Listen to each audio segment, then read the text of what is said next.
do with you, Joe? Well, we are live. Moto Monday number 95. Can you believe we've made it in 95? Nope. I mean, yes. Yes, there we go. That's more positive thinking. Yes. So, we are going to do a couple call-ins today. You know, I kind of wanted to talk to a couple people who work in the industry, kind of maybe get a little angle of just what it's like to work an event. I don't know if people understand how crazy it is behind the scenes. As a promoter, I can tell you, it's crazy. You've seen some of it. It gets crazy. So we're going to talk to Charla Davis and Simon Hewitt. All right. I'm going to do first a small, I guess you could call it a shout out to Allie Turner for almost taking the call to be on Moto Monday, but she ended up passing the buck to Simon. One day we'll get a couple of Hewitts on here, but tonight we're going to get to talk to Simon. First, though, Charla Davis, and we're going to hopefully get her because she just got back from Spokane. Bureau Series went to Spokane. Have you ever been to the track there? No. Man, it is a fun facility. It's a very nice facility. It's literally next to a huge casino, and it's always like nice manicured lawns, a really well put together parking lot, gravel. The track is pretty good size, but it's like right in the middle of town.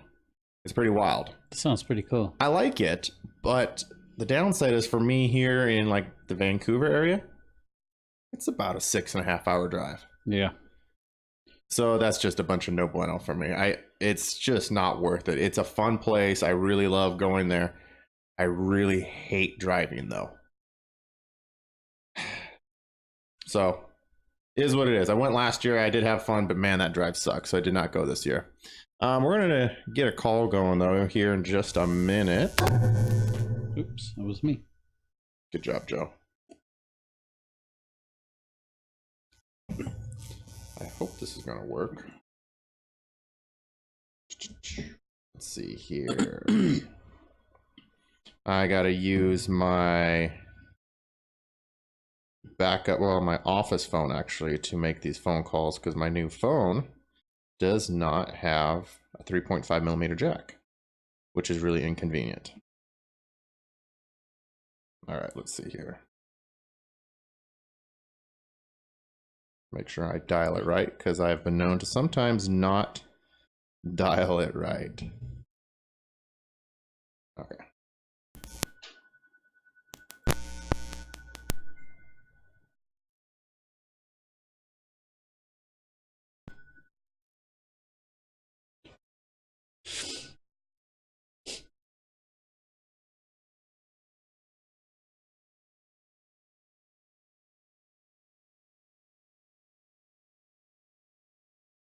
Okay, hang on. I don't think we got you right. Hey, can you switch to the next plug down there?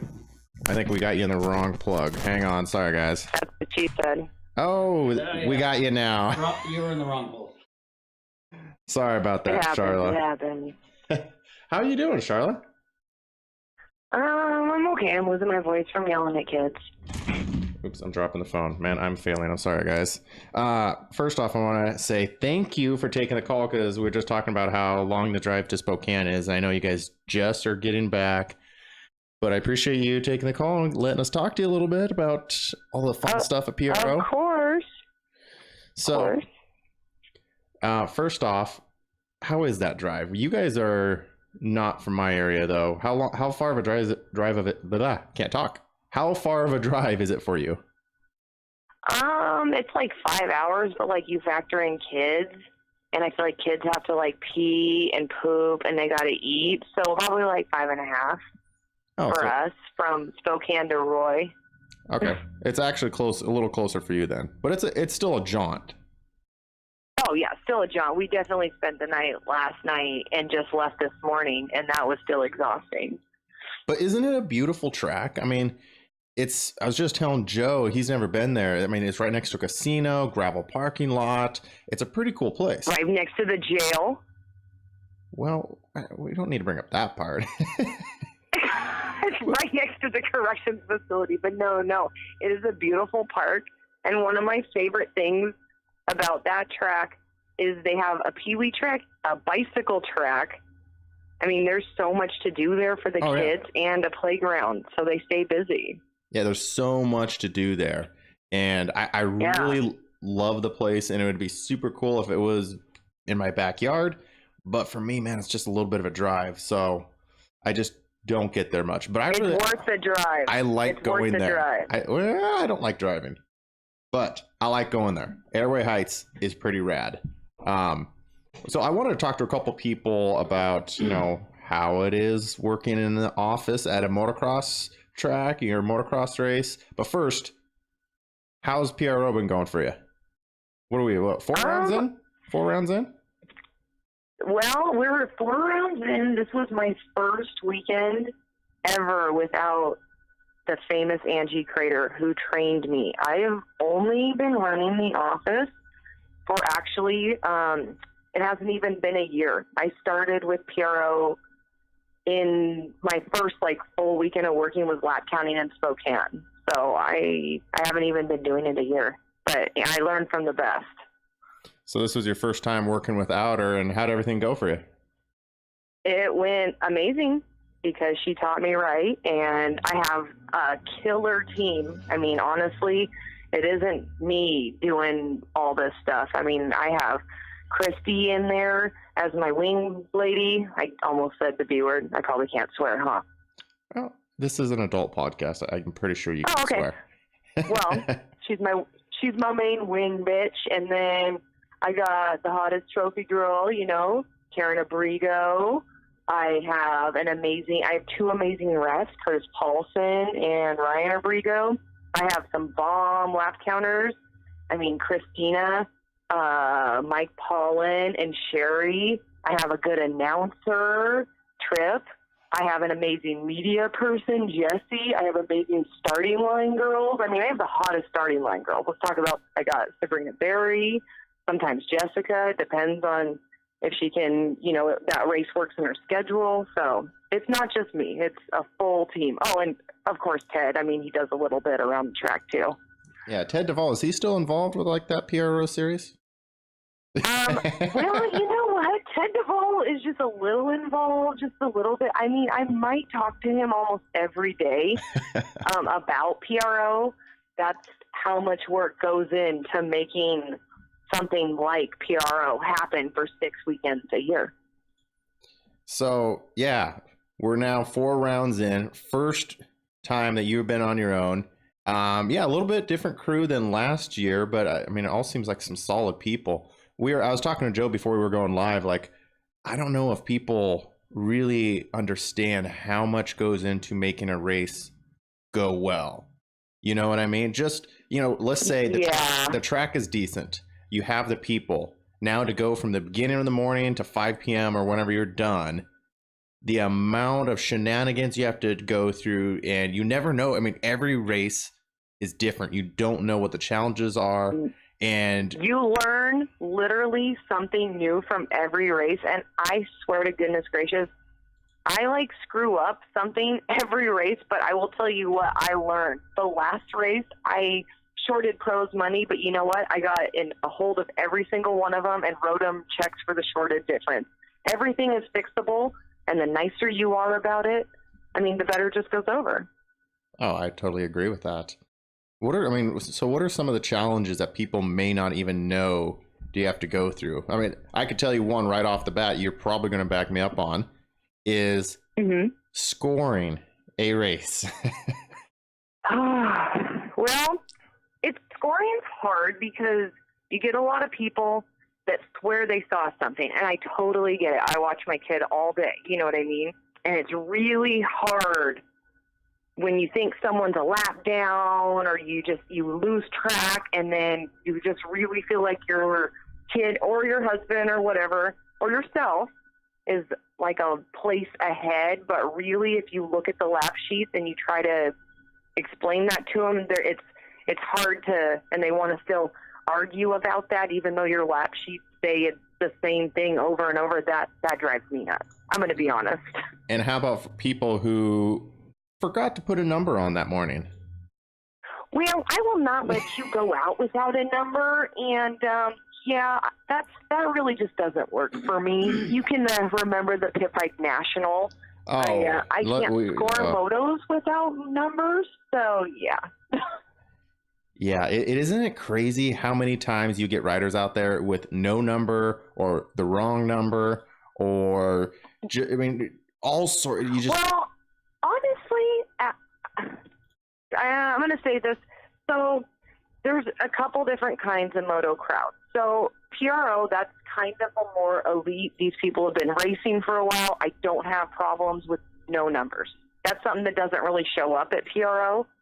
That's kind of, I find that more at Riverdale because Riverdale's such a good series to just, it's like a lot of people start at Riverdale and then they build up and then they do things like PRO or the Washougal Classic 7 or Mountain View or the Ridge series. So I see it more at like Riverdale because it is such an affordable series. And it's such a good beginner series, and I see it at PRO. You see a lot of maybe newer racers who don't are not in the groove. Racers, and I get some really seasoned racers, and they know, like even my pros, sometimes they'll go break a bike, and right off their moto, they'll just ride up to my window and let me know. And I mean, I can normally fix it, and then I also have amazing lap counters that write me notes, and I keep my lap counters for almost every series I run. My main crew, actually, we work almost at all the series together. I don't really switch my crew up too much because I know we work well. Yeah.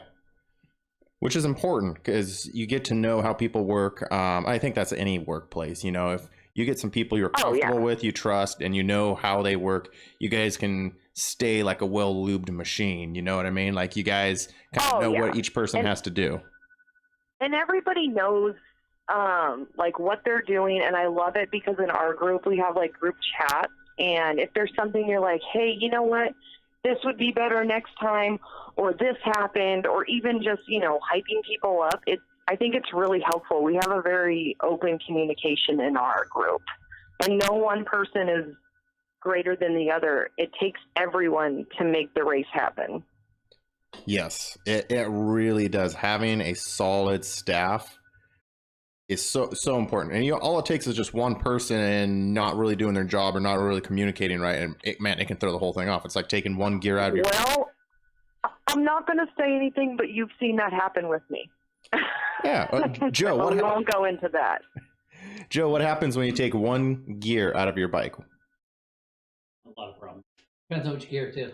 Well, it depends on what gear. Yeah. Well, like one bearing out of an engine. Things go south in a hurry.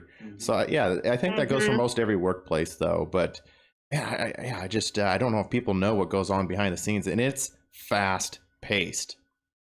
Like I mean, we it's get not in just there chilling. No, a typical day. So let's say tell people what a typical day is like. And so a typical, I'll summarize my weekend. A typical weekend is we take Friday. My husband has to miss work Friday because I need to be there. Sign-ups from 6 to 8. I get there in the morning. I set all my stuff up. I do a shakedown and turn everything on to make sure when we get to the window, I am ready. And I don't have any scary things happen, like my printer doesn't work. So I'm there normally Friday from, let's say, I'm going to be generous, 10 in the morning to this weekend. I think I was in the office to only 9. That's not bad. I can be in the office till 11 o'clock at night Friday if we're really busy.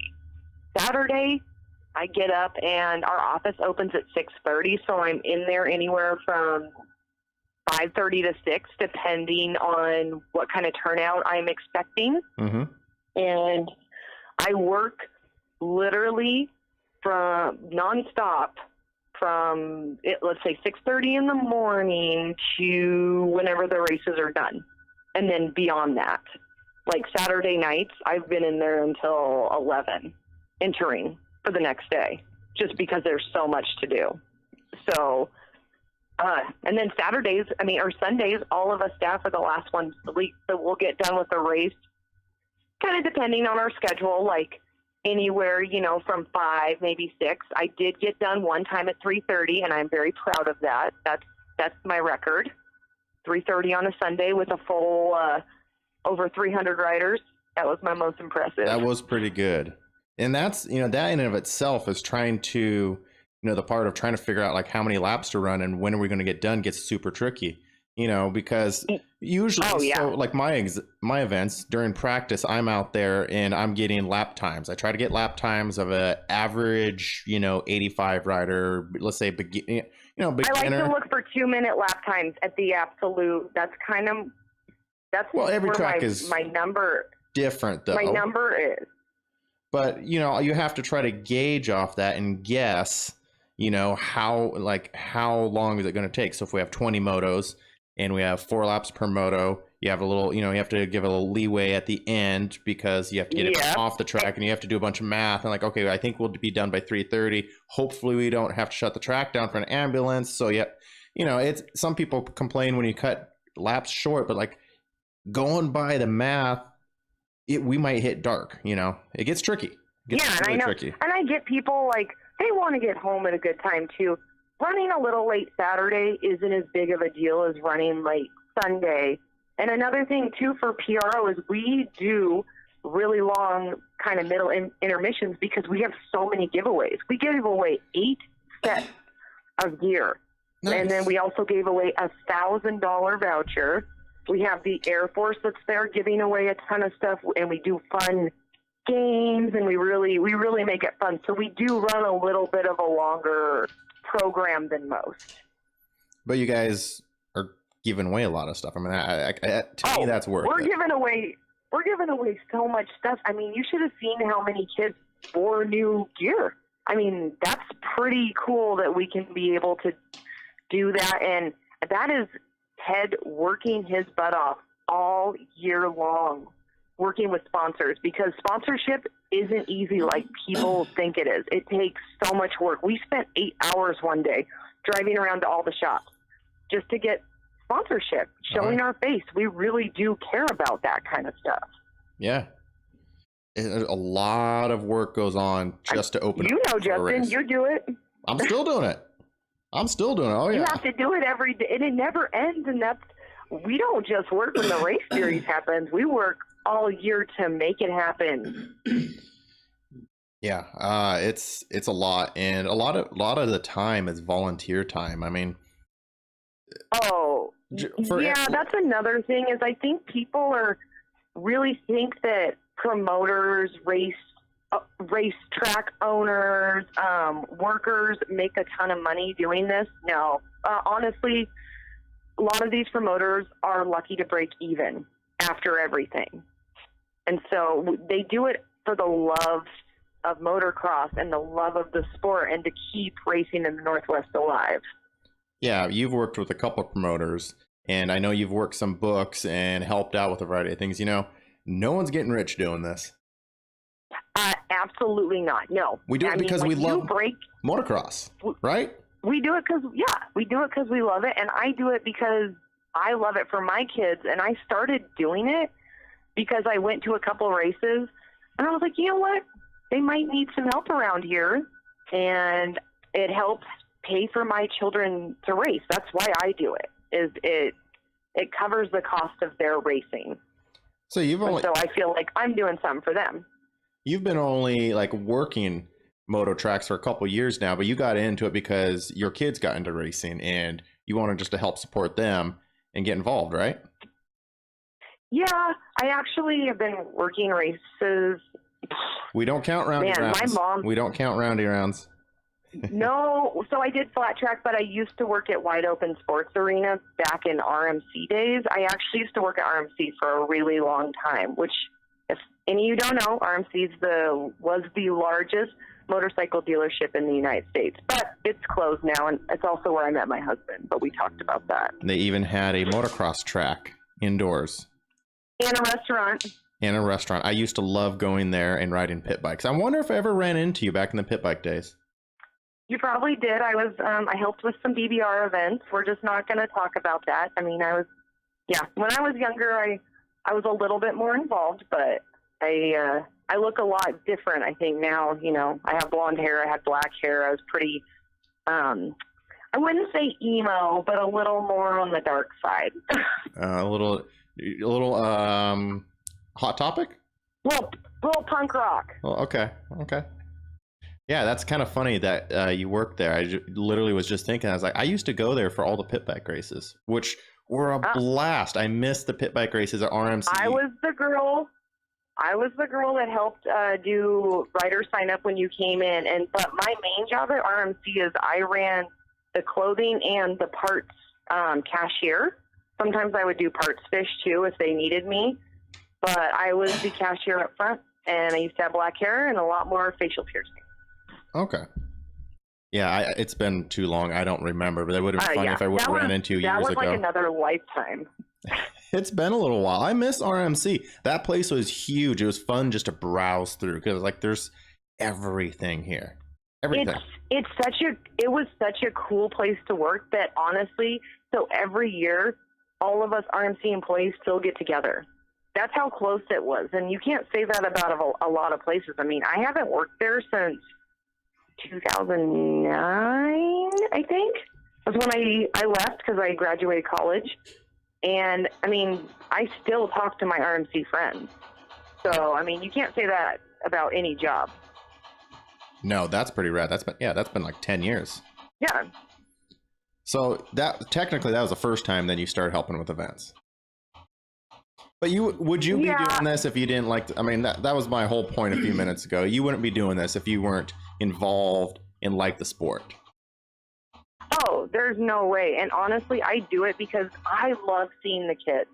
The 50, 65, 85 riders are my favorite, and I love seeing how excited they get about their motos. I love cheering them on. A lot of times you'll see me down on the track, if I'm grabbing lap sheets and stuff, and I do it for the kids. I really do. Is it just me, or are we getting more and more like little dudes into racing? I've been seeing some pretty stacked gates of like peewees and it is a change around, and it is the kids right now. And I mean, obviously I love all racers and stuff, and some people get excited about the pros and stuff, but it is the little kids for me. And especially I get a couple of my favorites, and I won't announce them on here, but they know they come up to me, and I normally have candy, and I always give them fist pumps, and I enjoy them and their little personalities. Yeah, I love seeing the little dudes, and they get all hyped, and they're into it, and they come by, and they get the high fives. Yes, and they all, honestly, all of them have some of the best manners. I will say Moto parents are a different, I like the way they parent. I get a lot of pleases and thank yous, and just really, I actually haven't met one yet that has had bad behavior. So kudos to the Moto parents. Yeah, now that you say that, there's a lot of very nice, polite kids at the track.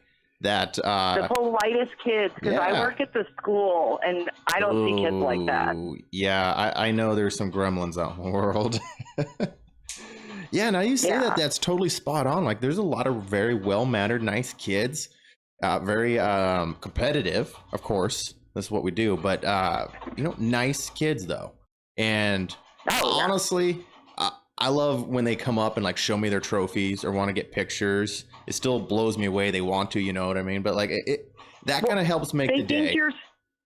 They think you're so cool because you're in there announcing and doing this stuff, and they see your face every day, and it's like you look up to them, but really they are looking up to you too, as you being in there, and then they love that you know them, and you remember their number, and you remember their name, and you remember things about their moto, and because that's what's important to them, Yeah. So I like what's important to them is important to me. Yeah, and I love when they come up and like show me how well they did, and they're getting stoked about it, or they tell me about the track conditions, like. And they use their hands, and they just talk. Oh, they get super so animated. They're just like explaining it all, like over this berm. I came in there, and it's like, yeah, it's super cute. So I love that. I love the kids who get you can tell it's in their blood already. Like Moto is in their blood. Yeah.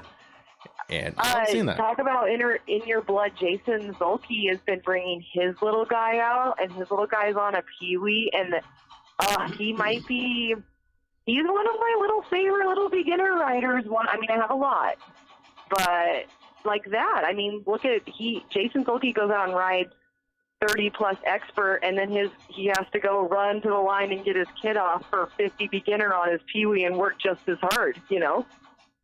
That's a workout. Oh. Yeah. But that's what motocross is. It's like we all do it as a family, you know? It's dad's racing, mom's racing, kids racing, you know, or mom's not racing but taking care of everybody, and dad's doing mechanic work. Everybody is doing something to make it all happen. And I think that's really cool. Nobody's on the sidelines. Yes, and that's why I think motocross is a little different than all these team sports, is you're more involved. You're not just sitting there on a bleacher. I'm gonna be brutal here for a minute. I do not understand why parents go to every practice and just sit there on a bleacher watching their kid do drills. So we got a little taste of that. My little nephew plays baseball, which is totally cool. He's really good at it. And we happened to have a break in our schedule, and we went to his baseball game. And both my kids are like, okay, what are we doing? Like, they like just couldn't handle it. And you watch all these parents, and they're taking pictures, and they're like screaming. But I'm like sitting there, and I'm like, this is so flippin' boring. I feel bad saying that. Well, a pitch came out of bounds, and Wyatt got it and threw it back, and all the dads were just blown away by his arm, and they were like, does he do baseball? And I yelled out, I was like, we don't do team sports. Because we're just not those people. Like, I'm nothing against it, but it's just not our thing, and our kids don't really want to do it either. Which I think is fine. I mean, I don't want to always bash on team sports here, even though I'm totally not into it, but there's one thing I like about motocross is you get more involvement of the whole family. And actually, I have a little something I'm going to make an announcement on the after show about something I'm going to help with that too. But I the mom's helping put the goggles on, get the bike ready. The dad, is always checking the air filter, and actually, dad's usually for a mini bike kid working on it all day long. And they go to the line. If it's a 50, he's tweaking it all day long. Let's be honest. All day long. We got to adjust the clutch. Tear it down. They're there. They're helping them out. They're going to the line. They're like, it's a group effort, and a lot of times the dad's racing too, or multiple families. Especially we saw at Riverdale. I mean, how many times do we see people where the mom, the dad, the son, and the daughter? As an example. Thank you. The Pews. The whole family rides and races, and they're all there, and they're all helping out each other. That is true involvement in a sport. Full family involvement. It's 100% involvement, and that's something too. When I make the race order, I have to watch. Like, I try not to put the 50s next to the 30 pluses, or I have to watch all that because I think about that kind of stuff. There's dads that need to be to the line, so I try to at least give you guys a moto or two, so I don't, have to call the ambulance or anything for you guys keeling over. Saves me that trip. Well, I don't have any little ones to chase after, but I know most people my age do. You helped me out with mine plenty of times. Remember Top Gun? You were going to have to be a moto dad if we didn't get back from the hospital in time. Oh, I know. You were ready. Oh, I wasn't quite ready. I had to prepare myself like, okay, moto dad, you can do this. All right, I've seen it 100 times. I know how to do this. No, not even 50 dad, not yes. even just moto dad, a 50 dad. I'm like, do you know how to start your bike? I didn't even know. Like, no. Like, do I have to start it? Okay, cool. Where's your goggles? Oh, they're dirty. Okay. And like, you got to feed him snacks, and you got to get him the Gatorade, and then they all have their own. I love watching these kids on the line. Every single one of them does something different, but they always do the same thing. They all have, and it involves the dads and the moms. So you watch every single one. They do their on-the-line ritual. Every family is very different, but they do the same thing. And I like watching that because some of those moments are some of the coolest moments between parents and children for me. Yes, totally. Yeah, and I love that involvement. So, well, I was just checking. It's just about time that I have to switch over to our next guest, but wow, time flies. I got one question. Actually, I got a couple questions before I let you go. First question, are you literally just going to drop dead in bed as soon as you're done with this phone call? Honestly, yeah. If you can hear, this is like my man voice. It's scratchy because I was yelling at a few kids for not obeying the yellow flag because I will run out there and I will cut you laps. Oh. And I do scream for them too when I'm excited. So I always end up losing my voice after a moto weekend. And also you can attest, Ted Duvall doesn't hear very well. And so you have to scream Ted about 14 times before you can get his attention. Yeah, yes, so it's a little hard on the voice. Well, I appreciate you letting us talk to you right after you literally get home from Spokane. But oh yeah, no problem. And then any final words you want to let people know about races or your opinion, or just go out and twist grip? What any words of wisdom from Charla? No, I just go and have fun. Do the series that are fun for you and just have a good time with your family and don't take it so serious. It's for fun. I love that. That's actually amazing closing words. So, Charlotte, I will let you go. Go have a snack, get some sleep. I appreciate you taking the time. And do you want to throw out any like social media, or do you not want any creepers? Well, I'm very happily married, and I'm a lot older than I look. But yeah. So you can follow me, but you can throw out my social media. I don't even know it is that bad. It's like Charla Davis something, because I'm kind of older, and when I made it, I didn't realize like your username that you were putting in there stuck with you forever. So like I'm kind of stuck with it. My Snapchat's the same way. It's half of what I thought it was going to be, but now I can't change it because I can't figure it out. Stuck with it? Well, that's fine. I'm sure you guys could find her, Charla Davis. She works for my Riverdale series. She works the PRO series. She's been in a lot of offices, helped out with a lot of events. If you guys follow her, don't be a creeper though, or else. Don't be a creeper. Oh, Washington State series too. And Washington State series. Most likely you might be seeing me in the office there too. We've been talking about the Abrigos help me out at my series. I love to help them out. I obviously helped you out, and yeah, but don't ask me for any more offices. I'm booked. You tapped. Okay. Well, I appreciate everything you do, and I appreciate you taking the time to talk to us. Yeah, anytime. All right. Well, have a good night. We're now going to talk to Simon Hewitt because Allie chickened out. Well, Allie, I'm a little disappointed. Well, you can harass her next time you see her. But yeah, we're going to go talk to Simon now. You mean on Sunday? Yes, on Sunday when you see her. Yeah. Yes. All right, Charla, you have a good night. All right, night. I'll talk to you later. Bye. Bye. Yeah, I am surprised I was able to get her to talk to us because I think they came home from Spokane today.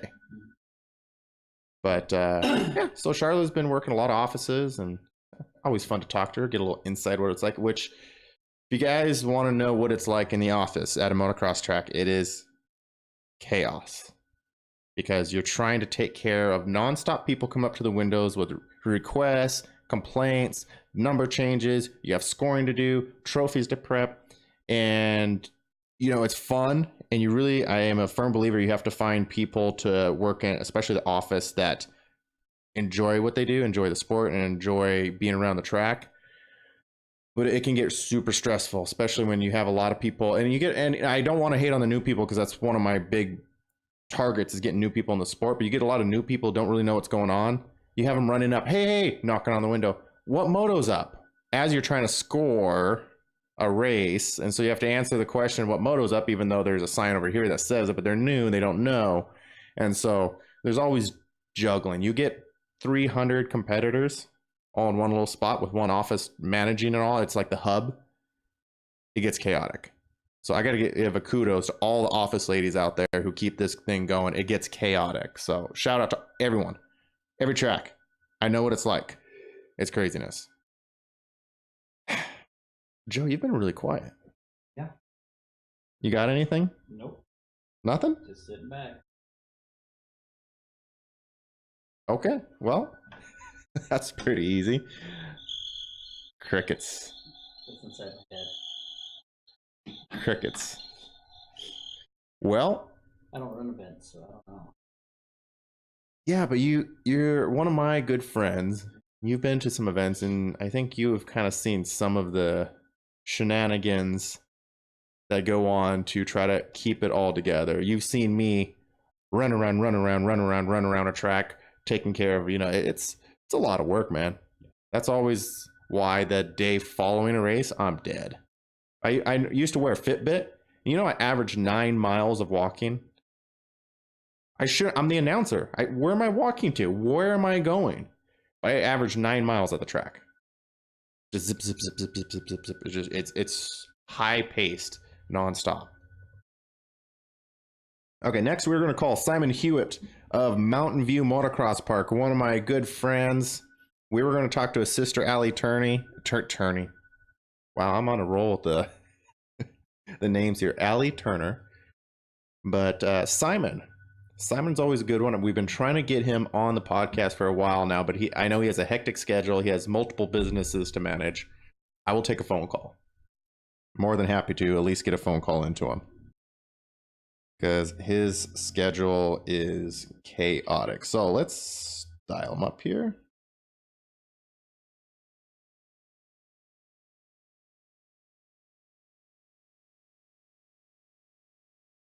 And we'll talk to Simon Hewitt.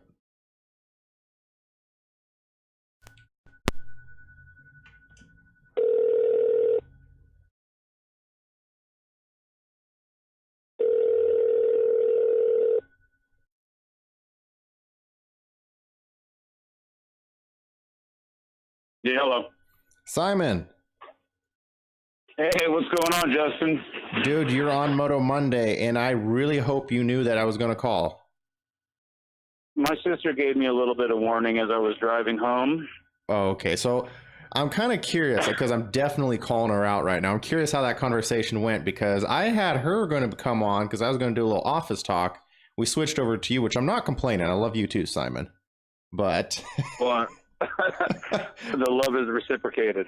But did she just like, hey, would you have any interest? Or she's like, please save me? Or is it no comment?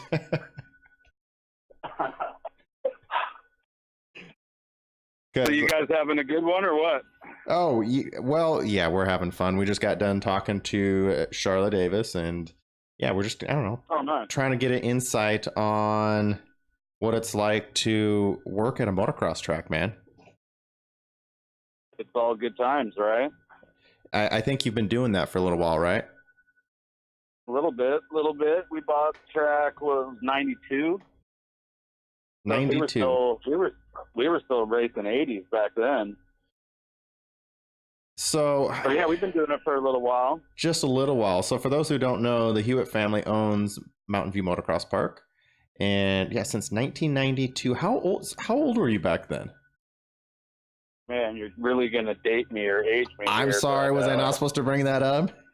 I was a freshman in high school when we bought it, and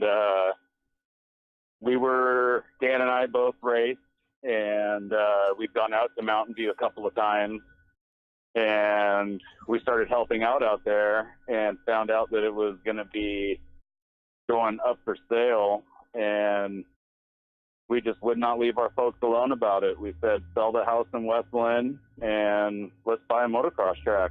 And we had absolutely zero idea of what it entailed or what we were getting ourselves into. And just kind of had to, hit the ground running with it. We bought it right before the season opened in 92. And man, it was crazy. We hadn't run very much equipment before. We just rode motorcycles, and we loved doing, riding motocross, and just thought it'd be the coolest thing. And we had no idea that it would take away from the riding of the motocross because you were going to be so busy doing all of the duties at the track. Yeah, ain't that the truth? Nothing cuts into riding time more than getting into the moto industry. Yeah, you get into it because of the love, and it ends up taking away so much of that riding time that you once had. Yeah, it's crazy. But I mean, looking back at it, it's definitely been an awesome journey, and it's been something cool that we've got to do as a family. And I mean, we still have our normal jobs and do our thing, but do the track because we love it. We love everybody that comes out and love the sport and the camaraderie, and definitely wouldn't change it for the world. Well, that's what I was talking about with Charla too. Is like I think most of us would not be doing this if we didn't love motocross. Like you don't get rich working in this sport, especially working at a track. You do it because you like it. You like the sport of motocross. You like the people, and you enjoy it. You know. Oh And yeah, that's true. you're not doing this to go get rich. It's a tough gig, man. It's a tough gig, but you want to keep, especially if you start something, you want to keep it going. At least for me, you know, you want to keep the ball rolling.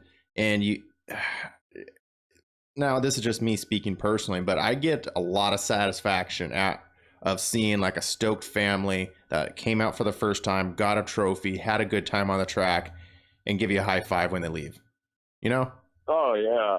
Oh yeah. We've got, I mean, I love that aspect of it. And I mean, the amount of, you know, cool families and people in general that we've got to meet through motocross and the friends that we have because of the sport it's unmatched.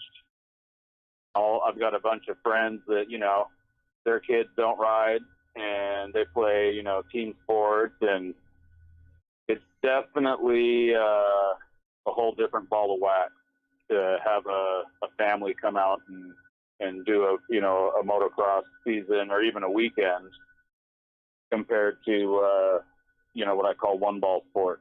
Yeah, I like it. So, how about you give some people like a day in the life, Simon? Like, what's it like if you go out? So, for example, we have a race this Sunday coming up. What's it like for you for go out there from when you get to the track to the end? I think a lot of people underestimate the sheer amount of running around we do. And like I was just saying, like my Fitbit normally tells me I run 9 miles at a track. Like I'm the announcer. I shouldn't be walking anywhere. How do I put in 9 miles? And you guys are on the track. I can't imagine what you guys are doing. Yep, I like to, I do the same thing. I wear my Apple Watch just to kind of see what we do a day. And when you're doing either a practice day or especially a race weekend, it's unreal. I mean, when we're doing practice Saturday morning and we're starting at 9, all of us are usually up and at it on the track 5 to 6 in the morning. And you run the practice all day, and then when everybody leaves, you get on the equipment, and you usually don't leave until, you know, 10 or 11 at night. Get the track ready for the next morning and do it all over again for race day. So come race day, what do you do? Like a typical race day. Give us like just a quick outline of everything that you do. Well, you've got, I mean, definitely start with a couple of cups of coffee. Yeah, I'm talking, a couple of cups of coffee in the morning, and you got to get out there, get early, make sure that the track's dialed, and not just doing the actual track work, like the equipment work, but I mean, you're dragging fire hoses all day long. And between that and trying to take care of stuff in the office and being a ref, you just really don't have any time. And half the time I feel bad because I see so many friends in the pits as I'm ripping by to go do something, and you want to stop and talk and, you know, enjoy it for a minute, but there's always some fire that has to be put out, or, you know, some job that needs to be done. And at the end of the day, you're almost not bummed, but it's like all these people were here, and you want to stop and talk to them and shoot the shit and have a little fun. But most of the time, it's all business on a busy day. Yeah, just keeping everything running. Sometimes you have a water line break, or you got to work on a tractor over here, or you have you being the ref, you got to go take care of a situation over there. And sometimes I hear you, man. Sometimes it's a little hard to enjoy it, and especially when you see like 75 of your buddies out of the track, but like you ain't got time. Yep. You just run. So like, yeah, I'll come talk to you in a few. I promise. Yeah, it rarely happens. And then you feel like a dick for not going and getting to see them. You know, go and talk to them for a little bit. But like I said, I wouldn't change it. I wouldn't change it for the world. I absolutely love Moto, and I love seeing people. I mean, I can remember back, all the way back to when Dan and I started riding 80s, the, Huffman, McCormick, Forrest Transu, those were all the local guys that were,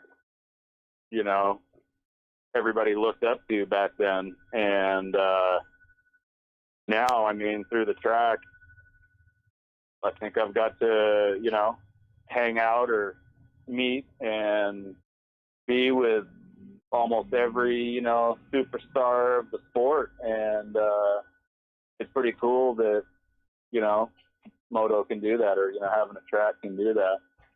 Totally. Think how many commercials have been filmed out at your track. Isn't it cool to see like a new... Oh, I remember actually my cousin Mason back in the day was in one of the Suzuki commercials that was filmed out there. And I was watching this commercial, and I remember I was the one who dropped him off to go do it. And I kind of remembered that, and it came out months later, but I had almost like kind of forgotten. And then I see it come on TV. It's like, oh, that's Mountain View. And it's just the beautiful like sun rising, freshly tilled berm. And there was my cousin who had blown up that berm. And it's like, that looks beautiful. That was filmed right at Mountain View. It's kind of been cool to see. You got to admit, some of those videos, especially, what was one of the latest ones out there? Was it the Honda one? Yeah, Honda did one last season. That was a lot of fun. It's got to be pretty cool to see. Yeah, it's cool, and it's cool to get to chat with some of the riders that are just at the top of the food chain, and getting a chance to be out on the track, and Ken Roxon pulls over and talks to you for a few minutes and says how much, oh man, that hit right there is so sick. I love the track. It's cool. Yeah, that's definitely cool. I know. But half the stuff that I think is some of the coolest stuff hasn't even made it into some of the commercials. We had Kevin Windham out there, and this was back, this was when he rode for Yamaha on 125, when he was still number 38. I have the jersey here in my house, and that guy was absolutely amazing. And, to this day, I probably haven't seen something as cool as him going up to the tunnel jump in a wheelie, hucking the tunnel jump while still in the wheelie, and landed on the landing on his front tire, rode the front tire all the way until he ran out of momentum, and then just kind of 180 the bike and did a wheelie all the way back over the tunnel, all in one motion without ever, stopping or putting the seat on the ground. Some of the talent that these guys have is unreal. Oh yeah, I feel like a spode sometimes. I feel like a spode. Oh yeah. Oh yeah. Dan definitely stayed with the riding, and was definitely, as much as I hate to say it, the faster of the two brothers, and being the older brother, you're like, but but nowadays, man, we can all get arm pumped together. That is true. A few years past our prime, I'm sorry, but a few years past our prime, we can all pretty much go get arm pumped together. Oh yeah, and it's still a blast. I haven't even been on a big bike, and gosh, I'll cut around every once in a while when no one's there, but I'd say 99% of me now is just having fun on the pit bike. I absolutely love it, and know that for the most part, I'm not going to have to pay any big, consequence and be laid up for a while. So, oh yeah, pit bikes are great for that. That's probably a little bit of the age and the wisdom, But still, I've got to go out. we still ride, at least a few times a week. You got to go and get at least a few motos in and have some fun. And yeah. Oh, well, I had some fun last time I was out at the track actually riding with Dan, man. I was out kind of just cruising, and I was like, oh, there's Dan. And I think we were both just trying to hope the other person pulled off due to arm pump. But we went out and had some fun. He can still throw better whips than me. I think I tried, I saw you taking pictures. I think I tried once or twice, and I was like, nope, whips are just not going to happen for me. Man, I need to send it to you. I've been slacking because I've been so busy at the other business, but the last couple of practices, I honestly took hundreds of photos, and I have so many good photos and videos that I just need to take the time to get them out there and post them. I mean, that's another thing that I absolutely love. Half the time I never even get the camera out because I'm so busy, but even taking the little flip phone photos, I mean, to get some of the stuff it's awesome. You can take some savage flip phone photos, though. I will say I've seen a couple. It's like, all right, respect. Okay. Not too bad for just flipping out his phone. And it's like, there we go. It helps to have some floater jumps out there, though, where they can just kind of float up in the air for everyone. Like Mountain View is so great for that, dude. There's jumps that make you feel like a rock star because you just kind of stall out in the air, just like whoosh, and then you have a nice, safe landing. You're good to go. That is a huge thing that Dan and I have been working. Well, now Eric's out there this year, helping us out as well. And the biggest thing for Dan and I is finding that balance of making it safe, but also fun. So, yeah. I mean, you take the tunnel jump, for instance. I mean, I can double up on top of it on my 110 if I want to, and almost get over the other side. And there's no real consequence if you.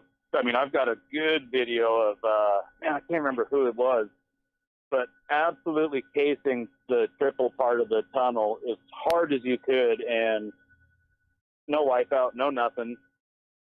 And I think having a lot of, those types of jumps where it's either a step over or an uphill table or even a table in general, for some reason you're just, if you don't make it all the way over, you can kind of try and get up the nerves to, twist that grip just a little bit harder and get a little further, where when Dan and I were still riding a lot for a couple of years, I mean, the track was, it was a legit supercross track. And I can remember both the Hamiltons were really young back then, and,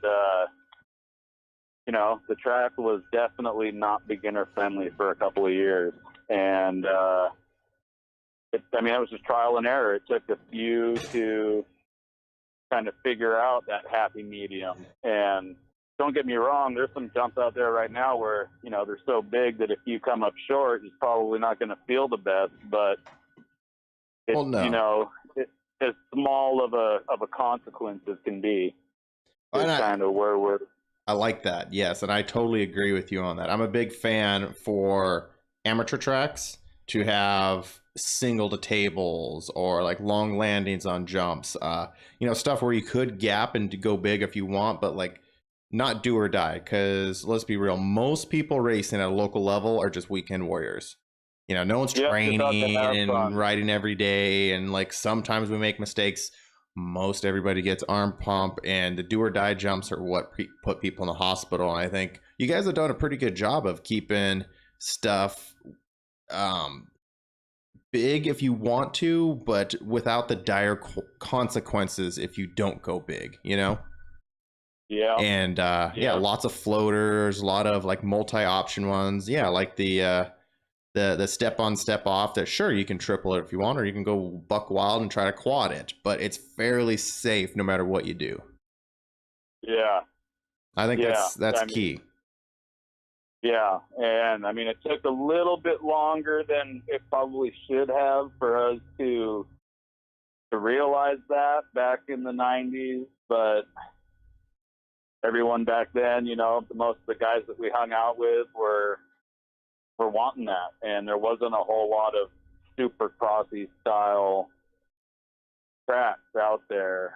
But you paid the price if you came up real short, and for a couple of years there, I mean, you knew all the ambulance drivers, you knew the life flight medics and pilots, and when they know you by name, it's it's not the best of not the best of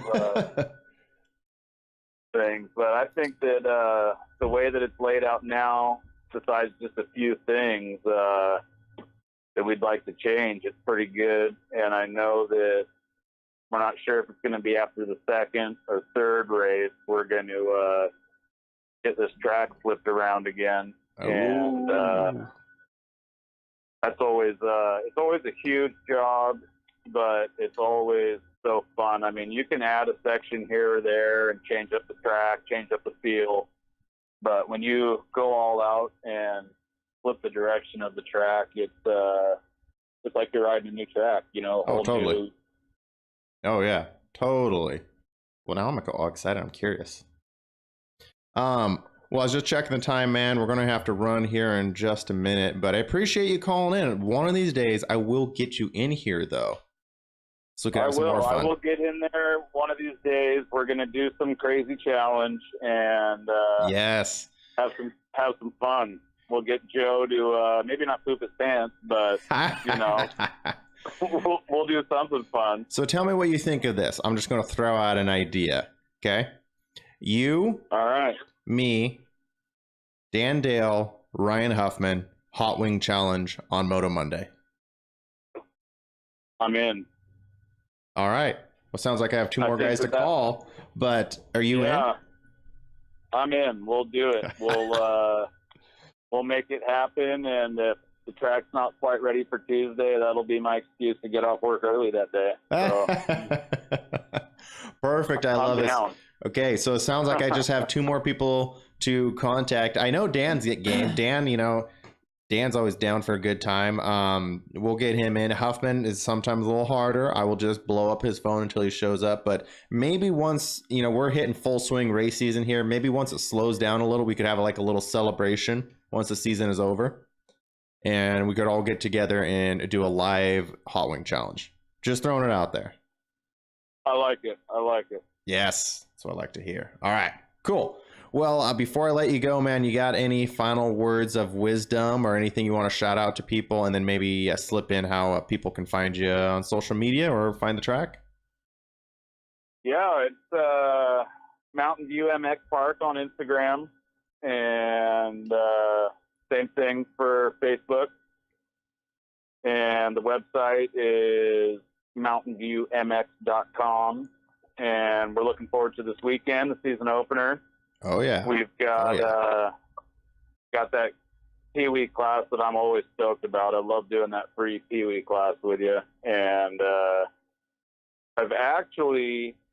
was gonna maybe do something this weekend with it, but I've been talking with offset bikes.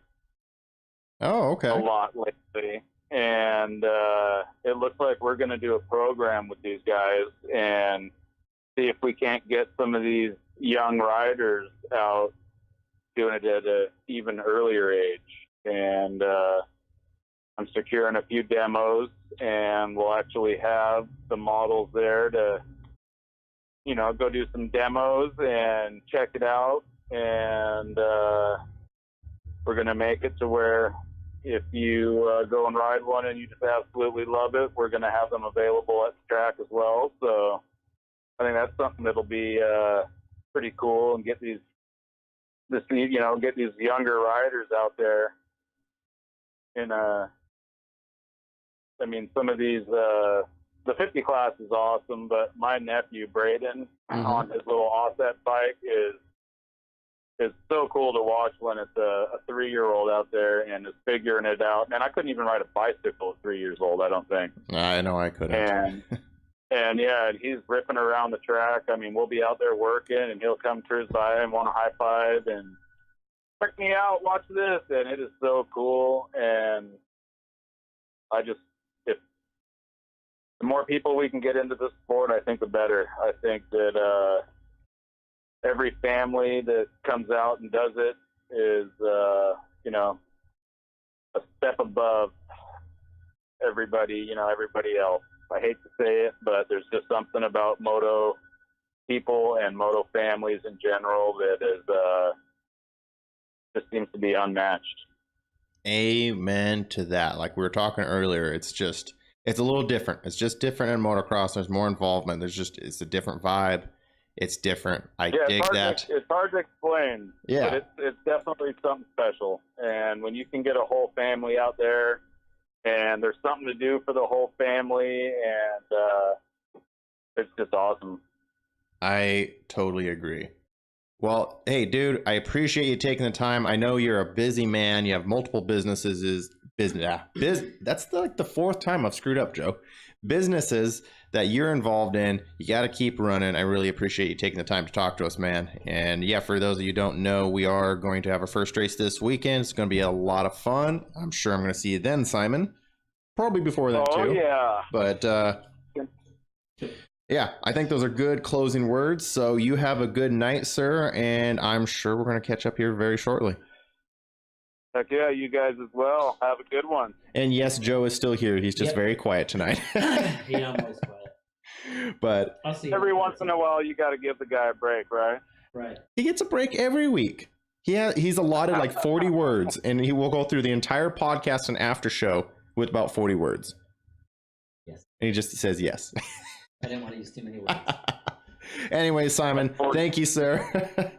Take care, guys. Have a good one. Hey, you as well, man. We'll catch you later. Later.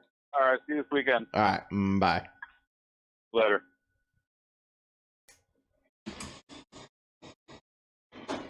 All right, man, I got all the good vibes here. We haven't been negative for like an hour. No.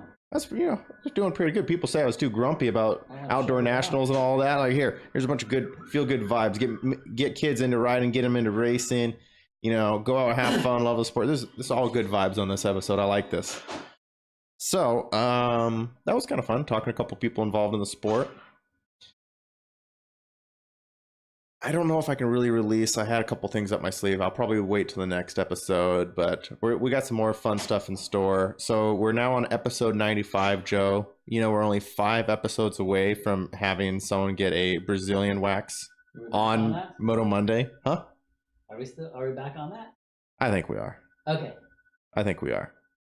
That'd be good. I kind of have a bad feeling about this. I really feel like it's inappropriate. But I talked to a couple people that I really respect, and they told me, just send it. Yeah. So apparently on the after show of Moto Monday number 100, we're going to have a live demonstration of a pro motocross racer getting a Brazilian wax. Anyways, folks, this has been Moto Monday number 95. We're out of here. We'll be back with the after show in just a few moments. I hope you all have a good night, and don't forget to get your dirt bikes put together, ready to go, and out to the tracks this week. Go out, have fun. I don't care where you go. Just go ride your dirt bike and put away the Xbox. Have a good night.